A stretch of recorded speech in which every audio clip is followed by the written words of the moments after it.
विश्वानि देव सवितर्दुरितानि परासुव जदभदरन्तन्न आसुव। ओम शांति शांति शांति।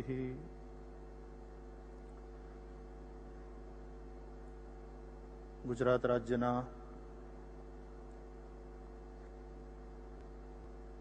लोक हृदयમાં સ્થાન પામેલા આદરણીય આપણા મુખ્યમંત્રી શ્રી નરેન્દ્રભાઈ મોદીજી,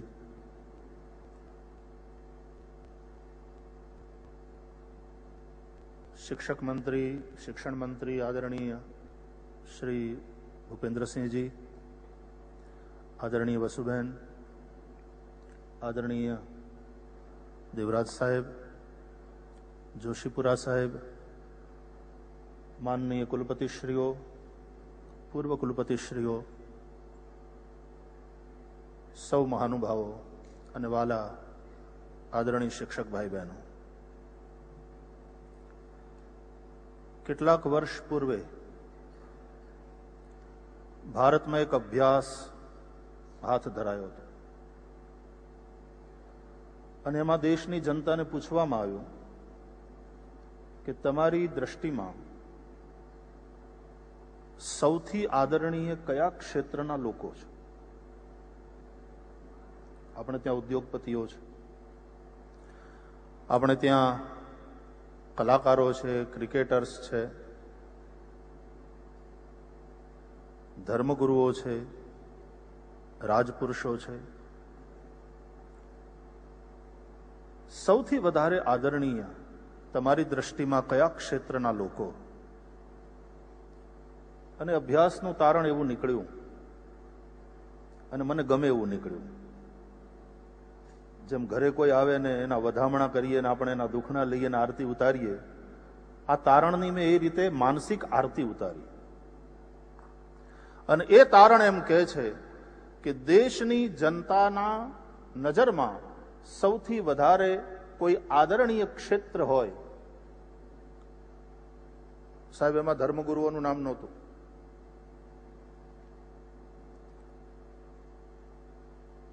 કોઈ પુરુષનું નામ નહોતું, કોઈ ઉદ્યોગપતિ, કોઈ ફિલ્મ કલાકાર કે ક્રિકેટર્સનું નામ નહોતું.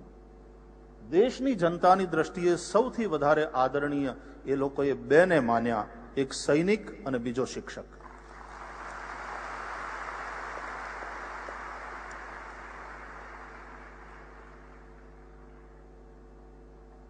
आपको पता है आप लोगों की नजरों में क्या है, कितने आदरणीय है, कितने सम्माननीय है. और ये आदर केवल आदर नहीं है, ये लोगों की अपेक्षा का भी प्रतिबिंब है.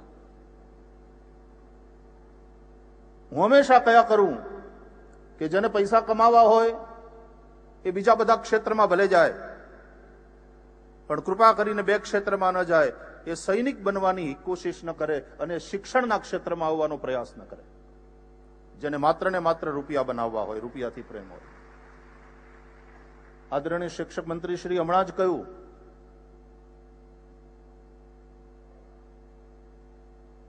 કે બીજા કોઈ ક્ષેત્રની અંદર એડમિશન ન મળ્યું એટલા માટે પછી બીએડ થઈ ગયા, એવું નહીં. હું જ્યારે સરહદની સમીપવર્તી કોઈ પણ પ્રાંતમાં કથા માટે જાઉં એટલે બને ત્યાં સુધી હું પ્રયાસ કરું કે હું સીમા ઉપર જઈ અને સૈનિકોને મળું, એમની સાથે થોડી વાર બેસું. એ લોકો સત્સંગની વાત કરે તો બધા ભેગા થઈને હનુમાન ચાલીસા કરીએ, કંઈ સત્સંગ કરીએ, ગીતાની બે વાતો કરીએ. હું એમને પૂછું, એ મને પૂછે. હું એમને શાસ્ત્રની વાત કરું, એ મને શસ્ત્રની વાત કરે. એકે કેટેગરીના વેપન હોય અને હું સમજવાની કોશિશ કરું. સીમા પાર જરા દૂરબીનથી જોઈને એને આશીર્વાદ આપી દઈએ આપણા પડોશીઓને.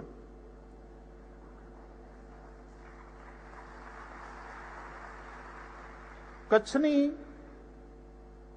સરહદ હોય કે રાજસ્થાનની સરહદ હોય, મને યાદ છે એક જગ્યાએ હું સૈનિકોને મળવા માટે ગયો હતો સરહદ પર. બીએસએફના જવાનો હતા. એ ટુકડીનો નાયક હતો એક યુવાન, એનું નામ ઋષિ, મેરઠનો હતો, સોફ્ટવેર એન્જિનિયર હતો સાહેબ. મેં પૂછ્યું, મેં કીધું ઋષિ તને એમાં પૈસા વધારે મળતા હતા કે આમાં? ઋષિએ મને કહ્યું કે નહીં, એમાં મળતા હતા વધારે, પણ મને સંતોષ નહોતો કે સારી નોકરી છોડી અને મારે દેશની સેવા કરવી હતી, અને એટલા માટે હું સૈનિક બન્યો. મેં એને પૂછ્યું, હવે સાંભળજો, આ ખાસ સાંભળવાનું છે આપણે. મેં એને પૂછ્યું કે ઋષિ તમારી ડ્યુટી કેટલા કલાકની અહીંયા? મને એને જવાબ આપ્યો, સાહેબ 24/7 વી આર ઓન ડ્યુટી. સપ્તાહના 7 દિવસ અને 24 કલાક અમે ફરજ ઉપર હોઈએ છીએ. અમારી ડ્યુટી 8 કલાક માટેની હોતી નથી, કારણ કે અમે અહીંયા રાષ્ટ્રની રક્ષા માટે થઈને નિમાયા છીએ. અમે રાતના કદાચ અમારા જવાનો વારાફરતી જેમ નિયમ હોય એ પ્રમાણે સુવે તોય જેમ ઘરે કોઈ બાપ દીકરાને પડખામ લઈને હુએ એમ એવડાઈ શસ્ત્રને બાજુમાં લઈને સૂતા હોય છે. એટલે અમે 24 કલાક ડ્યુટી ઉપર છીએ અને સપ્તાહના 7 દિવસ ડ્યુટી ઉપર હોઈએ છીએ, અમને રજા નથી હોતી. મને આ જવાબ બહુ ગમ્યો. મારે શિક્ષક મિત્રોને એ કહેવું છે કે શિક્ષક પણ 24/7 કામ કરવા તૈયાર હોય અને આવા સમર્પણ સાથે કામ કરવા તૈયાર હોય, એ જ શિક્ષકના ક્ષેત્રમાં આવે, શિક્ષણના ક્ષેત્રમાં આવે. થોડા વર્ષ પૂર્વે ભાવનગરની અંદર નિવૃત્ત શિક્ષકોના સન્માન માટેનો એક સમારોહ હતો. મારે પણ એમાં જવાનું થયું. મેં અમને કહ્યું કે હું પ્રણામ તો કરવા આવ્યો છું, પૂજા કરવા આવ્યો છું, પણ એક વાત મને સમજાણી નહીં. શિક્ષક અને નિવૃત્ત આ બે શબ્દને દૂધ અને મીઠા જેવો મેળ છે. દૂધમાં સાકર ભળે સાહેબ, દૂધમાં મીઠું ના ભળે, અમુક વસ્તુમાં અમુક વસ્તુ ના ભળે. શિક્ષક અને નિવૃત્તિ આ બંને શબ્દોને કોઈ સંબંધ નથી અને ન હોવો જોઈએ. જો વ્યવસાયથી શિક્ષક હોય તો એ નિવૃત્ત થઈ શકે, વૃત્તિથી શિક્ષક હોય એ ક્યારેય નિવૃત્ત ન થઈ શકે સાહેબ. જીવનના અંતિમ શ્વાસ સુધી એ શિક્ષક રહે.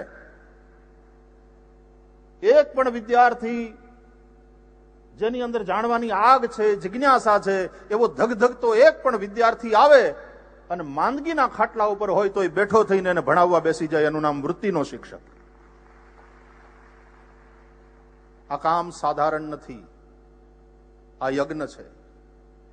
ભારતનું ભવિષ્ય વર્ગખંડોમાં તૈયાર થઈ રહ્યું છે. તમે માત્ર ભણાવતા નથી, તમે રાષ્ટ્રનું ઘડતર કરી રહ્યા છો. આખો દેશ એ આકાર લેશે જે આકાર તમે આપશો, એ શિલ્પીઓ તમે છો. વર્ગખંડની અંદર કદાચ 2 વિદ્યાર્થી 10 વિદ્યાર્થી નબળા હોય તો ચાલે, અને નબળા વિદ્યાર્થીઓના ઉપર વધારે મહેનત કરી અને એને તેજસ્વી બનાવવા, એ જ તો શિક્ષકની સામેનો લલકાર છે, પડકાર છે, એનું આહવાન છે. પણ શિક્ષક નબળો હોય, આખો વર્ગ નબળો થાય, આખી સ્કૂલ નબળી પડે. એટલે શિક્ષક નબળો હોય એ જરાય ન ચાલે. મંદિરો બનાવે ને, એટલે શિલ્પીઓ બધા મંદિરો બનાવે. મને એક વાત યાદ આવે છે કે રાજા મંદિર બનાવતો હતો, સેંકડો કારીગરો કામ કરતા હતા. સમયાંતરે રાજા એ સાઇટ ઉપર આવે જોવા માટે કે કામ કેવું ચાલે છે. કારીગરોને મળે, પૂછે કે ભાઈ તું શું બનાવે છે? તો કે મહારાજ હું સભા મંડપ બનાવું છું. તમે શું બનાવો છો? કે હું નૃત્ય મંડપ બનાવું છું. કોઈ કે હું ગર્ભગૃહ તૈયાર કરું છું. એક મજૂર સી કેટેગરીનો, સ્કિલ્ડ લેબરમાં ના આવે ને, એનું કામ ઘડેલા પથ્થરને માથે ચડાવી ઉપાડી અને ઓલા ચોડતર કામ કરતા હોય ને ચણતરનું ત્યાં સુધી પહોંચાડવાનું. પણ એના મોઢા ઉપર જે ઉમંગ હતો, જે ઉત્સાહ હતો, જે આનંદ હતો, એ જોઈને રાજા પ્રસન્ન થયા. એને પૂછ્યું કે તું શું કરે છે, તારું કામ શું છે? એને બહુ સરસ જવાબ આપ્યો, મહારાજ હું મંદિર બનાવું છું. કોઈ ગર્ભગૃહ બનાવતું હતું, કોઈ નૃત્ય મંડપ બનાવતું હતું, કોઈ શિખર બનાવતું હતું, પણ આ મજૂર અનસ્કિલ્ડ લેબર અને એમ કહે છે કે મહારાજ હું મંદિરનું નિર્માણ કરું છું. વાત આ છે. તમે તો બધા આખા બુદ્ધિમાન અને ચરિત્રશીલ નાગરિકોને તૈયાર કરવા માટે થઈને બેઠા છો, અને તમે માત્ર કોઈ સ્કૂલ નથી ચલાવતા, તમે રાષ્ટ્રનું નિર્માણ કરી રહ્યા છો. અને આ કામ જેમ સાધારણ નથી એમ એને લાઇટલી લેવાની જરૂર નથી. જે કરે છે એને ખૂબ ગંભીરતાપૂર્વક કરવું જોઈએ. જ્યારે પણ આવા બધા સમારોહ હોય ત્યારે ચાણક્યને હંમેશા આપણે યાદ કરીએ कि शिक्षक कभी साधारण नहीं होता. निर्माण और प्रलय दोनों उसकी गोद में पलते हैं.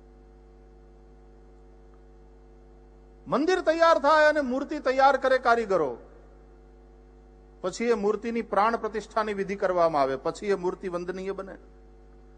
એ મૂર્તિની પાસે પછી જે જઈ અને જે પ્રાર્થના કરે, જે કામના કરે, જે ઈચ્છા કરે, દેવતા એને વરદાન આપે.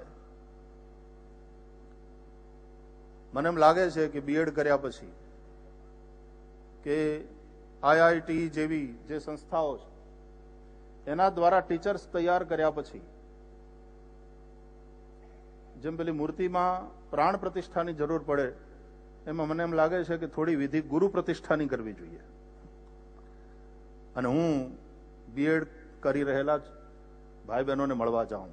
મને સૌથી વધારે ગમતું હોય તો મને શિક્ષકોને મળવાનું. મને કોઈ એકવાર એક પત્રકાર મિત્રે પ્રશ્ન કરેલો કે ભાઈ શ્રી, તમને કથા માટે થઈને માત્ર એક જ શ્રોતા આપવામાં આવે તો તમે કોને પસંદ કરો?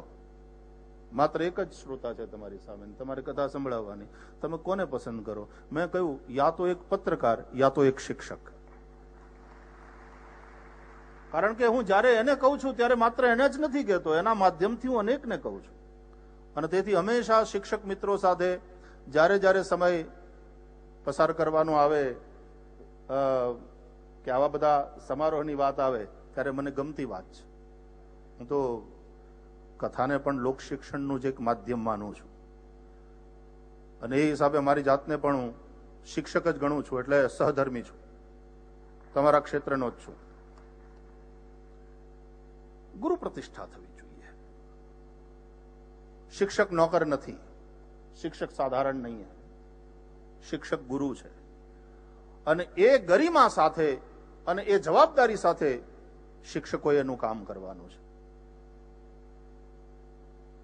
સરકારના બધા ખાતાઓમાં જેવી સરકારની રચના થાય એટલે અલગ અલગ પોર્ટફોલિયો માટે થઈ અને લોબિંગ શરૂ થઈ જાય. That is what I have heard. કોઈને ફિનાન્સ જોતું હોય, કોઈને હોમ જોતું હોય, કોઈને ડિફેન્સ જોતું હોય, કોઈને રેલ મંત્રી થવું હોય, પણ એચઆરડી મિનિસ્ટર થવા માટે નરેન્દ્રભાઈ મારે આપને કહેવું છે, કારણ કે અમે કંઈક ભવિષ્યમાં જોઈ રહ્યા છીએ.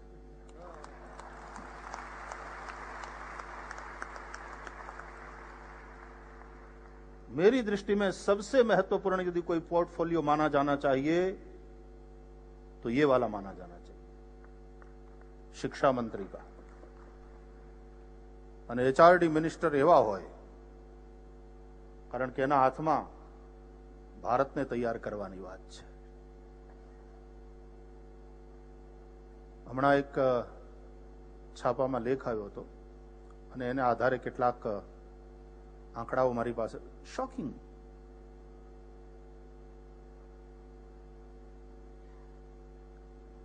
છેલ્લા 10 વર્ષમાં આ દેશની અંદર આપઘાતનું પ્રમાણ 8% વધ્યું છે.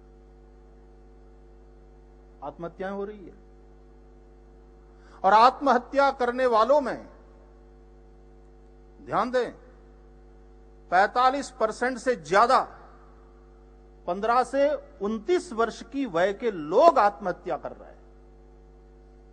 यह स्थिति है हमारे देश की। जिस बालक को हमने बौद्धिक रूप से विकसित किया है वो इमोशनली कहीं ना कहीं वीक है। उसको भावनात्मक रूप से भी मजबूत बनाना होगा। शिक्षा का क्षेत्र केवल बौद्धिक विकास की ओर ध्यान न दे। આઈક્યુની સાથે સાથે ઈક્યુનું પણ મહત્વ છે। નહીં તો માણસ અહીંયાથી જોડાય છે ને કોઈની સાથે ત્યારે સ્વાર્થપૂર્વક જોડાય છે, પણ જ્યારે અહીંયાથી જોડાય છે ત્યારે પ્રેમપૂર્વક જોડાય છે, લાગણીથી જોડાય છે।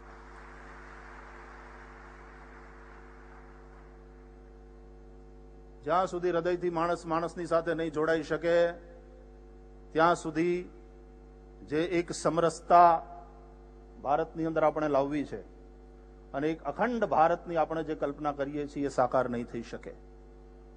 અને એટલા માટે એનું હૃદય પણ મજબૂત બને, એની લાગણીઓ શુદ્ધ બને, એના ઉપર આપણે ધ્યાન આપવું પડશે। છોકરાઓ નિષ્ફળતા પચાવી શકતા નથી। મા બાપના એક્સપેક્ટેશન્સ ખૂબ હાઈ છે બાળકોની પાસેથી। છોકરો નાપાસ થાય ને મમ્મી રડે, મારો છોકરો કે મારી છોકરી ફેલ થઈ। જરૂર એને ભણાવવા પ્રત્યે આપણે સમર્પિત છીએ અને ભણવા માટે થઈ અને એને પોતાને પ્રેમ થાય એ પરિસ્થિતિ આપણે ઊભી કરવી છે, પણ ટેન્શન નહીં। અને નિષ્ફળ ગયો એકવાર એટલે આપઘાત કરી નાખે, આવો એ નબળો પુરવાર થાય, આવો સમાજ આપણે તૈયાર નથી કરવો। दक्षिण में, और साहब ये चेन्नई के आंकड़े बता रहे हैं कि स्कूलों में सबसे ज्यादा आत्महत्याएं चेन्नई में हो रही है। 7 में से 1 बच्चा तनाव अनुभव करता है। हर 7 में से 1 बच्चा तनाव अनुभव करता है स्कूलों में। इस स्थिति से शिक्षा के क्षेत्र को बाहर उस पर चिंतन करना है और बच्चों को इससे बाहर लाना होगा। बहुत बड़ी जिम्मेदारी है शिक्षकों के ऊपर। અને ફરીથી એકવાર કહું કે શિક્ષક થવું અને સૈનિક થવું રાષ્ટ્રના નાગરિકોની નજરમાં જે શિક્ષકને અને સૈનિકને આટલા ઊંચા સ્થાને બેસાડવામાં આવ્યા છે, આ કેટલી મોટી ગૌરવવાળી વાત છે। અને મને શિક્ષક મિત્રો આપનામાં વિશ્વાસ છે અને હું અહીંયા તો ખાલી 15 કે 20 મિનિટ આપની સાથે સંવાદ કરું છું, પણ સમયાંતરે મને જ્યાં જ્યાં અવસર મળશે ત્યાં હું તમારી સાથે સંવાદ કરવા આવીશ। મને ગમે છે। 7 દિવસની કથા તો તમને સંભળાવવી નથી, એટલો સમય તમારી પાસે હોય એ જરૂરી નથી, પણ કેટલીક વાતો, કેટલાક સંવાદો તમારી સાથે બેસીને, મેં કહ્યું ને કે એક જ શ્રોતાની સામે જો કથા કરવાની વાત આવે તો હું યા તો એક પત્રકારને પસંદ કરું અથવા તો એક શિક્ષક મિત્રને પસંદ કરું, ક્યારેક તમારી સાથે અલગથી સંવાદ કરીશ। મારા માટે કથા એ પણ બહુ મોટો વર્ગખંડ છે અને જ્યાં જ્યાં હું શાળાઓમાં જાઉં અથવા તો શિબિરોમાં જાઉં, મારા માટે સ્કૂલ છે ને એ મંદિર છે, શિક્ષક છે એ મંદિરનો દેવ છે। મારા માટે આવા બધા સમારોહ એ જ તીર્થયાત્રા છે। એટલે સૌથી વધારે મહત્વનું હોય કોઈ ક્ષેત્ર તો એ આ ક્ષેત્ર છે। અને IITE જેવી संस्थाओं एक क्षेत्र में खूब काम करे। और आदरणीय देवराज जी, आपके जैसे लोग जब इस क्षेत्र में आए हैं तो इतने अनुभव से आप और पूरा चिंतन और चिंता को लेकर के आए हैं, और मैं आशा करता हूं कि आने वाले दिनों में भारत के भविष्य का जो चिंतन कर रहे हैं, भारत के भविष्य का जो निर्माण कर रहे हैं, उन शिक्षकों की ओर विशेष ध्यान दिया जाएगा। આપણા દેશની માટી છે ને સાહેબ, એના અનુસાર આપણે ત્યાં ઘડતર થવું જોઈએ। જે માટીમાંથી જે વસ્તુ બને એ જ વસ્તુ બની શકે સાહેબ। આપણે ત્યાં ખેડૂતને ખબર છે કે કઈ માટીમાં કઈ વસ્તુ ઉગે, કે આમાં મગફળી નહીં થાય, બહુ ચીકણી, વધારે પડતી ચીકણી માટી છે। બ્રિટનની ધરતીમાં બટેટા જ થાય, ત્યાં રીંગણા ન થાય, ત્યાં ભીંડા ના થાય. એટલે આપણા દેશની માટીને જોઈ અને એ પ્રમાણે આપણે શિક્ષણ પદ્ધતિ આખી તૈયાર કરી અને રાષ્ટ્રના નાગરિકોનું નિર્માણ કરવું પડશે. મને ખૂબ આનંદ થયો. ગુજરાત સરકારે ઘણી બધી વાતોમાં પહેલ કરી છે, અને પહેલ કરી છે માત્ર જેમ તેમ નહીં, ખૂબ સરસ રીતે એ બધા પ્રોજેક્ટ ચાલતા રહ્યા છે. અહીંયા જયારે આવતો હતો, અંદર પ્રવેશ કરતા હતા, ત્યારે આદરણીય મુખ્યમંત્રીશ્રીએ મને જે જાણકારી આપી, માહિતી આપી, એ આશ્ચર્ય અને આનંદ અને ગૌરવ જગાવનારી હતી. કે કારણ કે હું અહીંયા પહેલી વાર આવ્યો મહાત્મા મંદિરમાં, અને આદરણીય મુખ્યમંત્રીશ્રીએ મને કહ્યું કે ભાઈ શ્રી, આ ખાલી 180 દિવસમાં તૈયાર કરવામાં આવ્યું છે.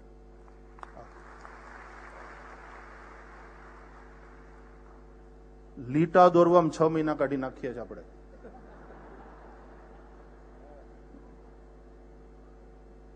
અને આ સાચું છે. કોઈ પૂછે તો કે બસ પ્લાન તૈયાર થાય છે, અને અહીંયા 6 મહિનામાં આખું આવું સરસ તૈયાર થઈ ગયું. અને કંઈક અહીંનું તો કનેક્શન છે, પણ અહીંયાનું કનેક્શન છે અમારે હૃદયનું. એટલે કંઈક વિચારતો હોય પેલા એમણે મને કહ્યું, મને કે ભાઈ શ્રી, કોક દી અહીંયા કથા કરો, સરસ હોલ છે. મેં કીધું હાવ સાચી વાત છે, મે મહિના માટે આઈડિયલ પ્લેસ છે કથા કરવા માટે. આટલું સરસ તો ગુજરાત કરી શકે છે, અને ગુજરાત એક દાખલો બેસાડી શકે છે. ઘણી બધી બાબતોમાં ગુજરાતે પહેલ